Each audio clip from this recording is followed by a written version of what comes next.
Hello guys, welcome to today's video, and in today's video I'm going to show you how I built my poultry cage in Port Harcourt, Rivers State, Nigeria. Okay, now this poultry cage can house 1,400 beds, okay, and it cost me just below 1,500 US dollars. Yes, after converting the money to US dollars, in today's rate is less than 1,500 US dollars. Okay, now I'm going to show you how I built it, but before that I will tell you what to consider when you want to build a poultry cage. Right, what you need to consider first is which material you are going to use that is cheap and also effective.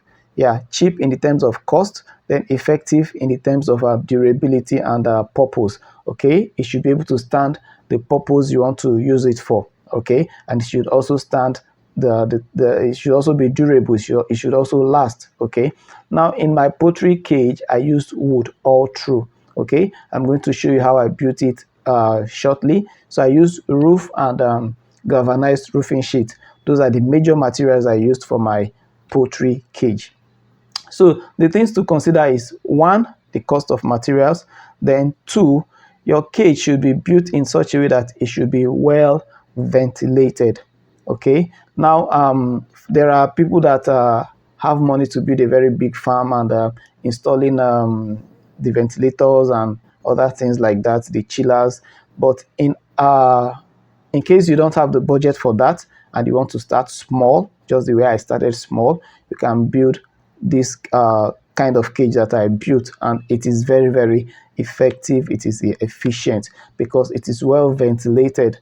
You find they are open all around, so there is cross ventilation in and out of the poultry cage. Okay, so what you consider is: first, the materials; second, you consider ventilation; third, you consider the shelter above the birds that will protect them from the sun and the rain. Okay, then the litter, that is the flooring. Okay, yeah, there are a lot of things to consider when it comes to flooring. I've been to a farm where the litters is just on the bare floor. There is no concrete on the floor. Okay, so there is no concrete on the floor and the litter was just on the bare floor. And the owner of the farm told me the advantage. He said the soil absorbs the ammonia from the litter. It's even more effective than when you use concrete structure. But I have to use concrete structure. Even though he told me the advantage, I have to make my flooring concrete because my farm is termite infested. They have termites coming out from the ground, and the wood shavings will be a good meal for them. So I have to make the floor concrete. But what he said, I think there is sense in it. Okay, so I'm going to show you clips of the video that was sent to me during the construction of the building. My worker there always send me daily updates. Okay, just stick around. You're going to learn from the video, and you're also going to know how to cut costs when it comes to building a poultry cage. All right, and I'm also going to show you the total expenses, the list that my worker sent to me for the construction of the building. So let's go to the video right now. So guys, before we continue, if you are new to this channel, don't forget to subscribe, don't forget to like the video, and don't forget to leave me a comment. Okay, I reply to all my comments. All right, so this is my poultry cage. You can pardon the video quality. It's sent to me from my manager, so maybe the phone quality is not as expected. Okay, so this is the house as it is now. It is ready to receive beds. I already have beds that I'm brooding to bring them into this place. So you can see the whole perimeter of the house is open. Okay, the whole perimeter of the house is open. So let me just tell you people how we started everything from the beginning. Okay, so this is my farm. You can see it's fenced round. I recently added 3 layers of block to the fence so it will be a bit higher. Okay, now you can see the area I want to use for the construction of the poultry cage. This area at the middle of the farm. Okay, so they marked the places, and they dug holes for the poles to stand. Okay, I used wooden poles, which is cheaper. That's 3 by 4 inches poles. That is what I use, and I have to pour concrete in the holes before I put the wood so as to prevent termite from reaching the wood. So you can see the holes for the poles on the ground. We have 15 holes all together. So the roofing is supported by 15 poles. So after allowing the concrete inside the holes to dry, they now erected the poles. They put the poles in the holes and add more concrete to fill up the hole. You can see the bracings that they use to support the poles, so it can be straight and it can stand for some time so that the concrete can dry. It was left like this for 3 days so that the concrete can set well. Okay, so after 3 days, after the setting of the concrete for 3 days, they started making frames for the roofing. You can see the frames. They started making the frames for the roofing. So that was the next step after standing the poles. Then after that, they have to dig a very shallow foundation hole where they have to lay the bricks for the demarcation of the building. Okay, I only used 2 layers of bricks. Okay, I used 2 layers of bricks round the house. Then after that, I used galvanized roofing sheet. So this is the foundation for the layers of the bricks, the 2 layers of bricks that I'm going to lay.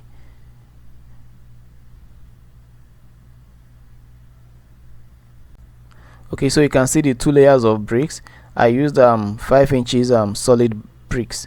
We call it blocks in Nigeria. 5 inches solid blocks. Now you can see cement blocks. You can also use any kind of block you have in your area. If it's mud block, it's good. If it's burnt bricks, it's also good. So I used cement blocks. Okay, so this is just 2 layers of the block. Okay, done round. Okay, after the brickwork, I think it was left to set again for like a day before they continued. Now you can see the height of the roof from the ground is 8 feet, and from the roof to the tip of to the tip, you know, it's a triangular kind of roofing. So from where the roof begins to the tip is 6 feet tall. Okay, so you can see the structure here. So you can see the roof, the wooden frame of the roofing has been completed. Okay, so the next step is the laying of the roof. Okay, as you can see now, this is the framework for the roof. Okay, you can see everything is now set. This is another view so that you can see it very well. Okay, so this is the framework for the roof. Now the laying of the roof is completed. I didn't get the video when the work was in progress, but after the completion of the roof, this is what it looks like after roofing. So you can see how high the roof is from the building. It's going to allow a lot of ventilation into the poultry cage. So you can see it now.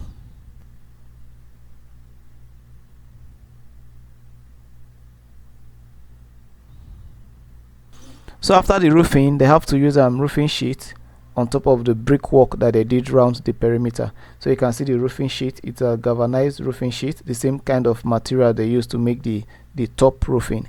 So that's the same roofing sheet. Then you can see the chicken net, right? You can see the chicken net all around the building. Okay, it has 2 doors. The 2 doors are in the other side.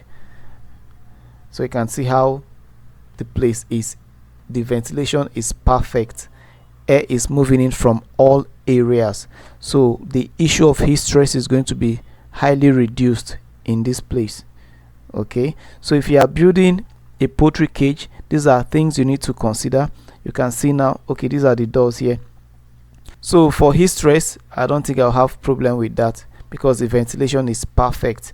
So these are things you need to look out for when you're building a poultry cage, and you can see it's very cost effective I am not building a concrete structure, looking for chillers, looking for ventilators and stuff like that. It's just to leave the place as open as possible. As you can see, the cage is as open as possible. The net there is to protect external birds and other things from coming into the cage. If not, ideally we would not have needed the net, the chicken net. So after the completion of the net work, after putting the net around the perimeter of the house, they need to use plastic sheet. As you can see now, you are seeing through the plastic sheet. They use a transparent plastic sheet. I asked them to use a transparent plastic sheet because in the former cage I have for them, I used black plastic sheets. And when the weather is dark, as in if it wants to rain, everywhere will be dark, even though it's still afternoon. So I decided to use a transparent plastic sheet this time around, so that even though it's cloudy, I can still see inside the place. And even if it's raining and we drop the plastic sheet curtains down, we are still going to see inside the cage, and the birds inside are still going to be able to see. Okay, that is why I used a transparent plastic sheet. It's more expensive than the black plastic sheet though. Okay, this area you are seeing a black plastic sheet. It's because the sun is facing that place when it is setting in the evening. So I have to ask them to use black plastic sheet in this area. So when they fold the curtain, the whole of this area will be black plastic sheets, so that the ray of the setting sun will not disturb the birds. Okay, so apart from this area, the other part of the perimeter of the house is used. We use transparent plastic sheets. Okay, so this is the building with all the curtains rolled down. You can see the black plastic curtain in front, shielding the birds from the direct light of the sun when the sun is setting. Okay, so apart from this, you can see the sides. We use transparent plastic sheets. Okay, so this is the area where I used black plastic sheets.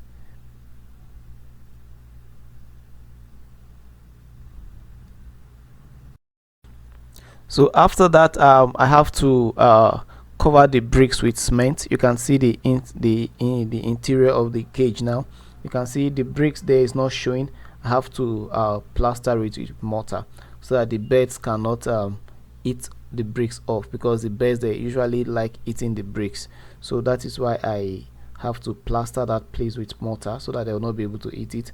And you can see the sand that is being brought inside the chicken cage right now. They are going to make a concrete floor for the chicken. So you can see the concrete flooring is ongoing. Yeah, you can see that they are doing the concrete flooring.